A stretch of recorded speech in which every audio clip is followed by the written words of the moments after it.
may online business, paano mo pinaghahati oras? Pag free time part, singit yun.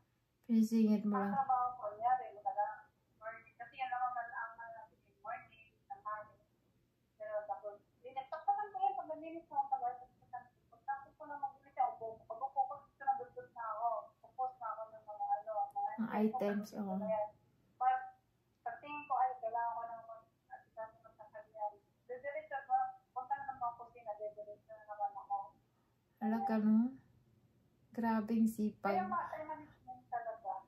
Oras, no? Time management, tsaka ano kayo, maisip sa negosyo eh. Parang negosyo ka na, matagal na yung nagkita tayo, di ba? Ang business minded ba? Minded ako. Tapos, may potential talaga ako sa business. alahas. Kasi di ba magkakalain, magkaroon ako dito. Nandito ko sa Taiwan, wala ka sa ato. Pero nakapag ang dami mong suki loves. So, natuwa sila part kasi hindi masyado nag-comment. Kasi yung mag-diretsyo, yung post ko hindi masyado, hindi alam mo, hindi para sa mga karibal ko kung let's dealer. Kasi wala sila sa comment section eh. Andun sa inbox. Kaya nga, Kola, siguro ang lakas siguro ng online. Ang dami mong, kasi may Pilipinas ka, di ba? Nag-deliver ka sa Philippines. Ano yun? Cash on delivery or? Hindi. Parang, halimbawa, pag Pilipinas yun, order sila sa akin. Dapat na order, mag-down payment sila. Tapos, follow na lang yung kulang. Tapos, kung shipment na yung items na, ano nila, in order, pwede na rin tulog-tulogan hanggang dumating. Qualify, nawala na sila. Oh, grabe. Kasi, unahan mo lang eh. Hanggang apa ng order, tulog-tulogan mo kami pa-receive mo yung item. Oh, ano? Kasi, pag bultuhan, umigat yun. Kailangan mo buwan. Bawal, sa purchase mo, sa amount of 4,000, kailangan mo magbigay ng buong 4,000. Pero kung upon order ka, magpulog na, kahit sabihin mo na, tapos, kailan ka makagawa. Kasi, cargo ship is 1 month pa kasi yan naabutin eh. Tapos, pagdating sabi na, release pa yan sa mga power customer kasi pag-GMP kasi isa. So, ano yan? Pero doon, kasama na lahat yan. So, saan pagdating ng Pilipinas, sino magsisegregate? Si Grace? May tao doon na mag-segregate. Hindi na segregate. Ha? May tao ka doon na ano? Yung supplier ko, siya nang magkano ng tao doon. Meron na tao doon. Kuyawan ni Moy. May naka-assign. May naka-assign ng tao doon. Kaya di ba minsan napupost ako na, kasi ipo-forward na nila sa amin yung mga pictures mo. Send lang. Yung mga details, resibo ng GNC, yung gano'n. Forward din yan sa amin. Kaya alam din na nila pag-send yung transaction. So, ang stocks from where? Ang stocks from where? Taiwan? Taiwan galing? Dito, galing. Tapos, ship doon pa cargo. Kaya isang box talaga yan, na malaki. Tapos, kung mapuno na yan, tapos maraming orders na yan. So, another box. Tapos, na nagdaritso. Grabe. Ang galing mo naman. Paano mo minamanage ang income mo? Paano ka nagmamanage ng income? Ako, partner kami ni Naknak eh. Every month, nangyari ngayon, katulad ko kapag sabi ko nakikita mo na yung mga expenses ko by August. So, siyempre nag-provide ako ng expenses ko, 3,000 something, almost 4K ang ano ko. Tapos, pag-ibig,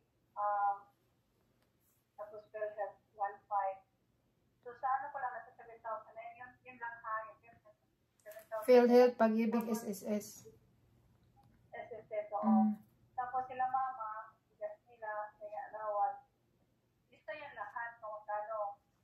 Tapos, kunyari, yan ang umabot, kunyari ako ng 15 or 20 sa amount. Lahat na, mga bayaran sa dyan. So, ang direct niyan, isi-save ko na yan.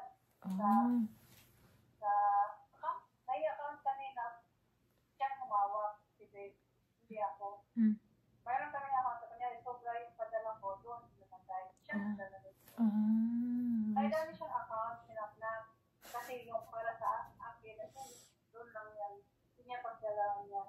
Mm. Tapos ano siya yung transparent yung anak ko. Every time na may isip o deposit, ano na, Kahit picture timas. siya, then yeah, transparent siya. Nandiyan yung details sa kanya. Kasi di ba accountancy ba siya part? Accountancy ba? Accounting siya. Mami, numbers niya, magna niya, numbers. Ay, Diyos ko, ka-bright. Alam mo ba? Ayaw ko yan. First year siya, first year college. Ako kasi mo ano yan eh. Ikaw ba Oo.